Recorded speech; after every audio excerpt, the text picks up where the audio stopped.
जी बच्चों सुनिए, हम जर्नल खत्म कर चुके हैं। अब हम क्या शुरू करने जा रहे हैं? लेजर। जिसको जर्नल आता है समझ लो लेजर आता ही आता है। अब जो चैप्टर है वो बहुत इजी वाले चैप्टर बचे हुए हैं आपके, ज्यादा टफ नहीं बचे हुए, जल्दी जल्दी फिनिश होते चले जाएंगे। अभी आपको समझ में आ जाएगा 2 मिनट में लेजर है क्या। मान लिया एक एंट्री है, कौन सी एंट्री है? जर्नल की। Cash account debit to capital account, cash account debit to capital account 1 lakh. कितने से? 1 लाख से। अब बच्चों हम इसका लेजर बनाएंगे।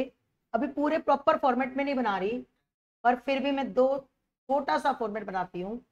ये कैश अकाउंट है और ये कैपिटल अकाउंट है। ठीक है बच्चों, प्रॉपर फॉर्मेट में भी बनाना सिखाऊंगी, पर अभी थोड़ा सा बस पोस्टिंग करनी सीख लीजिए।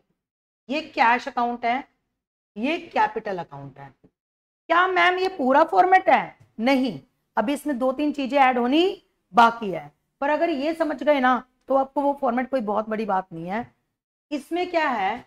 पर्टिकुलर लिखते हैं, अमाउंट लिखते हैं, पर्टिकुलर लिखते हैं, अमाउंट लिखते हैं, पर्टिकुलर लिखते हैं, अमाउंट लिखते हैं, पर्टिकुलर लिखते हैं और अमाउंट लिखते हैं। डेबिट और क्रेडिट, लेफ्ट वाली साइड डेबिट, राइट वाली साइड क्रेडिट। डेबिट को डिनोट करते हैं हम डीआर से, आपको पता है, और क्रेडिट को हम डिनोट करते हैं सीआर से। डेबिट को हम डिनोट करते हैं डीआर से और क्रेडिट को हम डिनोट करते हैं सीआर से। कैश अकाउंट का डेबिट है ना, तो कैश अकाउंट के डेबिट में डालेंगे 1 लाख, और कैपिटल का क्रेडिट है ना, कैपिटल के किस में डालेंगे? क्रेडिट में। कितना? 1 लाख। कैश में किसका नाम लिखेंगे? कैपिटल का।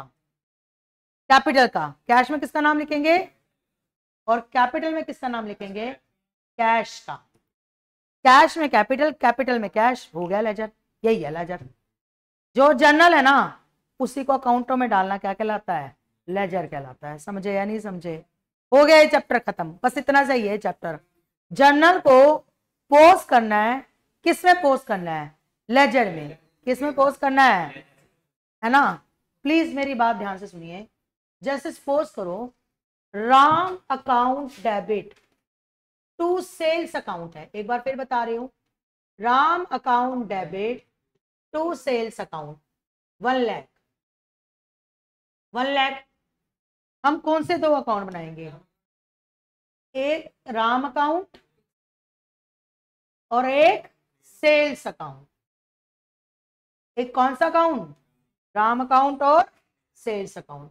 वही particular amount, particular amount, particulars amount, particular amount, particular amount, particular amount.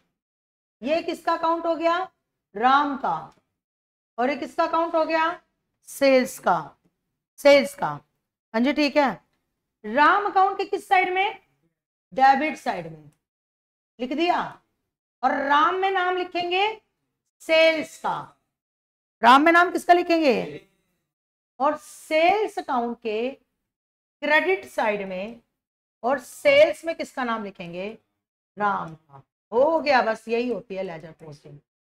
ये तो सिंपल एंट्री की लेजर पोस्टिंग हुई, लेकिन अगर कंपाउंडिंग एंट्री की लेजर पोस्टिंग करनी हो ना वो थोड़ी सी टफ होती है। प्लीज बच्चों ध्यान से सुनिएगा। कंपाउंडिंग एंट्री की लेजर पोस्टिंग, मान लिया हमारे पास कैश अकाउंट डेबिट है 9,000 से। कितने से? और डिस्काउंट अलाउड डेबिट है 1,000 से। और राम क्रेडिट है 10,000 से। राम क्रेडिट है 10,000 से। बच्चों अब हमारे पास 3 अकाउंट बनेंगे। पहला जो अकाउंट बनेगा वो बनेगा कैश अकाउंट। क्या बनेगा? Cash account. बोलो। कैश अकाउंट के बाद अगला जो अकाउंट बनेगा वो बनेगा डिस्काउंट अलाउड अकाउंट। कौन सा अकाउंट? और अगला जो अकाउंट बनेगा वो बनेगा राम अकाउंट। कौन सा अकाउंट? राम अकाउंट। प्लीज बच्चों मेरी बात ध्यान से सुनिए। Particular amount, particular amount, particular amount, particular amount, particular amount, particular amount. पहले हम नाम डालेंगे कैश का, कैश अकाउंट बना रहे हैं। फिर हम अकाउंट बना रहे हैं डिस्काउंट अलाउड का, और फिर हम बना रहे हैं राम का। कैश अकाउंट के किस साइड में? डेबिट साइड में। डेबिट में ये डेबिट होती है, ये क्रेडिट होती है। ये डेबिट होती है, ये क्रेडिट होती है। ये डेबिट होती है, ये क्रेडिट होती है। कैश अकाउंट के किस साइड में? डेबिट साइड में। कैश के डेबिट में डाल गया। नाम किसका आएगा? राम का। किसका? राम का, क्योंकि कैश के विपरीत साइड में राम का नाम लिखा हुआ है। समझ गए? डिस्काउंट के भी डेबिट साइड में, और नाम किसका आएगा? राम का। जी ठीक है। और राम अकाउंट के क्रेडिट साइड में, और नाम किसका आएगा राम में? कैश का भी और डिस्काउंट का भी। दो नाम डालेंगे, एक कैश का और एक डिस्काउंट का। एक किसका? डिस्काउंट का। राम में कितने जाने हैं? 10,000 जाएंगे, 10,000, लेकिन 9,000 अलग जाएंगे, 1,000 अलग जाएंगे। मैम ये तो थोड़ा कंफ्यूज कर गया, आप हमें कोई अच्छा सा एग्जांपल देके बताओ हमारी लाइफ से रिलेटेड जो हम लोग समझ पाए। आपने अरमान मलिक का नाम सुना है? ये वीडियोस बनाता है, उसकी 2 वाइफ है। क्या क्या नाम है उन वाइफ्स का? एक तो पायल है और एक कृतिका है ना? अब सुनिए ध्यान से, प्लीज सुनिएगा ध्यान से, अभी आपको समझ में आ जाएगा। अरमान मलिक के खाते में 2 एंट्री है। अरमान मलिक के खाते में 2 एंट्री है। Armaan Malik account debit 10,000, right. वो 2 एंट्रियां कौन है अरमान मलिक में? एक तो पायल मलिक, पायल मलिक, और एक मान लिया कृतिका मलिक। हो गई 2 एंट्रियां, मानते हो ना? अरमान मलिक के खाते में 2 एंट्रियां हैं, एक तो पायल मलिक और एक कृतिका मलिक। प्लीज अब ध्यान से मेरी बात सुनिए, इसकी लेजर पोस्टिंग कैसे होगी? ये हमने बनाया अरमान मलिक का अकाउंट, ये हमने बनाया पायल मलिक का अकाउंट, और ये हमने बनाया कृतिका मलिक का अकाउंट। समझे? राइट। पहला अकाउंट किसका? अरमान मलिक का। दूसरा पायल मलिक का। तीसरा कृतिका मलिक का। मानते हो? अब मुझे बताओ, अरमान मलिक के अकाउंट में 10,000 रुपए जाएंगे, जाएंगे, लेकिन क्या एक के नाम से जाएंगे? कितने पड़े हुए हैं अरमान मलिक के खाते में? 2 है ना? 2 कौन कौन? पायल, पायल मलिक और कृतिका मलिक। इसलिए अरमान मलिक के अकाउंट में दोनों का नाम लिखा गया। अरमान की किस्मत में 2 है, पायल और कृतिका। अरमान की किस्मत में 2 है, पायल और कृतिका। पायल कितनी? 6,000। कृतिका कितनी? 4,000। तो टोटल मिला के कितनी हो गई? 10,000। लेकिन पायल मलिक के खाते में तो सिर्फ एक ही है, 6,000। किससे? अरमान मलिक, है ना? कौन है बताओ? अरमान मलिक। और कृतिका मलिक के खाते में भी सिर्फ एक ही है, कौन है बताओ? अरमान मलिक। बोलो बच्चों, बात समझ में आई या नहीं आई? क्या किसी को कोई डाउट है? अरमान मलिक के खाते में कितनी एंट्री गई? अरमान मलिक के खाते में 2 गई, पायल और कृतिका। अरमान मलिक के खाते में कितनी एंट्री गई? 2, पायल मलिक और कृतिका मलिक। लेकिन पायल मलिक के खाते में कितनी एंट्री गई? एक ही, अरमान मलिक। और कृतिका मलिक के खाते में भी एक एंट्री गई, कौन सी? अरमान मलिक। समझ में आ रही है ना बच्चों या नहीं आ रही है? अभी भी समझ में नहीं आया? आ गया ना? एक और एग्जांपल देती हूं, प्लीज एक और एग्जांपल देती हूं। लेट्स सपोज करो salary account debit to cash account और to outstanding salary account. Salary account debit to cash account और to outstanding salary account. Please बच्चों ध्यान से सुनिएगा। मान लिया हमारी सैलरी है 10,000, कितनी है 10,000, उसमें से पे कितनी कर दी 9,000, और पे कितनी करनी बाकी है 1,000। कितनी पे करनी बाकी है? अब बच्चों प्लीज ध्यान से सुनिए, वही एक किसका अकाउंट बनाएंगे बताओ? सैलरी का। एक किसका अकाउंट बनाएंगे? कैश का। कैश का। और एक किसका बनाएंगे? आउटस्टैंडिंग सैलरी का। बच्चों पहला अकाउंट किसका बना? सैलरी का। दूसरा अकाउंट किसका बना? कैश का। और तीसरा अकाउंट किसका बना? Outstanding salary. प्लीज बच्चों बताओ सैलरी अकाउंट के डेबिट में कितने जाएंगे? 10,000 है ना? कितने जाएंगे? जाएंगे तो 10,000, डेबिट में जाएंगे तो 10,000, लेकिन किस किस के नाम से जाएंगे? कैश और आउटस्टैंडिंग सैलरी। तो टू कैश के नाम से और टू आउटस्टैंडिंग सैलरी के नाम से, राइट?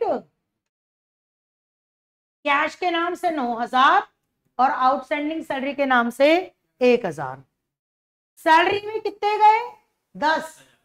कितने गए? 10। डेबिट में ही गए। सैलरी के किस में गए? डेबिट में। सैलरी के किस में गए? डेबिट में। पर नाम किसका गया? कैश का और आउटस्टैंडिंग सैलरी का। कैश के किस में जाएंगे? क्रेडिट में।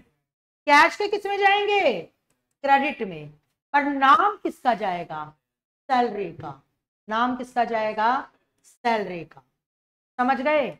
और आउटस्टैंडिंग सैलरी के भी क्रेडिट में 1,000, लेकिन नाम किसका जाएगा? सैलरी का। बोलो बच्चों बात समझ में आ रही है? कोई डाउट है किसी को? ओके अब प्लीज एक और देख लो, फिर उसके बाद इसके क्वेश्चंस प्रैक्टिस होंगे सीधा। चैप्टर खत्म है ये समझ लो। इस बस और कुछ नहीं सिखाना इस चैप्टर में, बस थोड़ी सी फॉर्मेटिंग और सिखानी है, वो क्वेश्चन के साथ सिखा दूंगी। बाकी क्वेश्चन तो हम अगली क्लास में ही प्रैक्टिस करेंगे, क्योंकि एक क्वेश्चन प्रैक्टिस किया और ये चैप्टर आ गया, इसके 10 क्वेश्चन करने की जरूरत नहीं है। 1 या 2 क्वेश्चन करो और ये चैप्टर आ गया, राइट ना? ठीक है प्लीज ध्यान से देखिए एक और। Cash account debit 4,000, discount account debit 1,000 to Mohan 5,000। बताओ किसका अकाउंट बनेगा? कैश, एक तो कैश का और एक डिस्काउंट अलाउड का, और तीसरा किसका बनेगा? मोहन का। समझे? मुझे बताओ पहला अकाउंट किसका बनेगा? कैश का, दूसरा डिस्काउंट का, और तीसरा मोहन का। मुझे बताओ कैश के डेबिट साइड में कितना जाएगा? 4,000। नाम किसका डलेगा? मोहन का। हाँ जी ठीक है। डिस्काउंट अलाउड के डेबिट में कितना जाएगा? 1,000।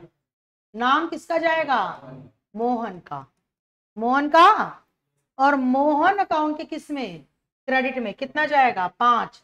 पर 5 2 पार्ट में बट के जाएगा। नाम किसका आएगा? कैश का और डिस्काउंट का। 2 पार्ट्स में बट के आएगा, है ना? पूरे कितने आएंगे? 5, लेकिन कैश और डिस्काउंट दोनों का नाम आएगा। कैश का कितना? 4 और डिस्काउंट का कितना? 1,000। समझ में आया? ये आपकी हो गई लेजर पोस्टिंग। मैम पर आप तो बोल रहे थे फॉर्मेट पूरा नहीं है, तो पूरा फॉर्मेट क्या है? सुनिए पूरा फॉर्मेट क्या है, मैं पूरा फॉर्मेट आपको बता रही हूं। इसका पूरा फॉर्मेट क्या है, ठीक है बच्चों?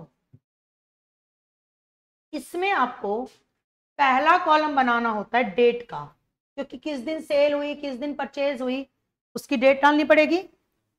उसकी क्या डालनी पड़ेगी?